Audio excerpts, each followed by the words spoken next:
Ng araw mga kataong bahay, late kaming nagising ngayon, ang sarap matulog. Ayan, so nag-umagahan na kaagad kami guys, mga 7 o'clock AM. So nag-ulam kami ng gulay at saka tuyo na naman. So pagkatapos kumain, naglaba po kami syempre. Konti lang yung nilabhan ko, nakasalang pa yung iba sa washing machine. At habang umiikot yung washing machine, nagbilad po ako ng irik ng palay. Syempre, pinaliguan ko na rin itong anak kong babae.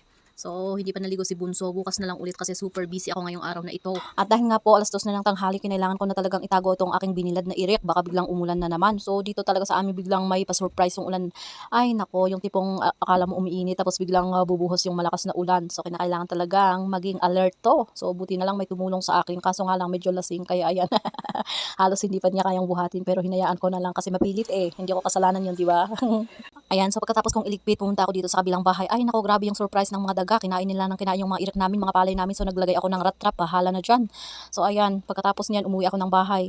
Then, nangulikta ako ng dumi ng mga manok, chicken manure, chicken dung, kung anong tawag niyo dyan. Pasintabi po sa mga kumakain. So, nangulikta ako ng mga ganyan para gawin kong abono. So, organic na abono po yan, guys. Sa kadahilan ng hindi po ako makapunta doon sa may kalsada, doon sa may store para bumili ng commercial, pinagtiyagaan ko na pong nanguha ng mga dumi ng mga manok para gawin kong abono. So, organic po yan, guys. Paulit-ulit kong sinasabing organic. Ano ba tong buhay na to? So, ayan, nilagay ko po sa may malapit sa puno ng mga talong. So, huwag masyadong ilapit para hindi mamatay yung talong kasi medyo mainit po yung dumi ng mga manok. Kasi pag nilapit mo, mamamatay talaga yung tinanim mo, yung plants mo. So, ayan.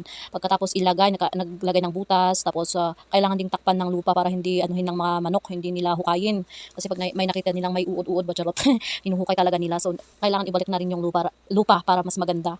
Ayan, so pagkatapos mag-abuno sa talong, dito naman tayo sa kalabasa guys. So, ayan na nga po yung mga kalabasa ko, pa-stunted na sila guys. So, natakot ako, kailangan mabuhay ang mga to kasi sayang yung effort ko ba. So, kailangan din mag-effort sa pag-aabono, di ba? Para naman may ma-harvest tayo pag namunga. At hindi ko na mamalayan 4:30 PM na pala kaya nagluto kaagad ako ng tinolang manok na may kasamang black beans. So, ayan, mukhang masarap. So, ayan, habang nagluluto, biglang dumating yung lola ng mga bata. May dala siyang mga tinapay. At syempre naman guys, sobrang natuwa ako. Super thankful naman ako dito sa ayuda. Thank you for watching.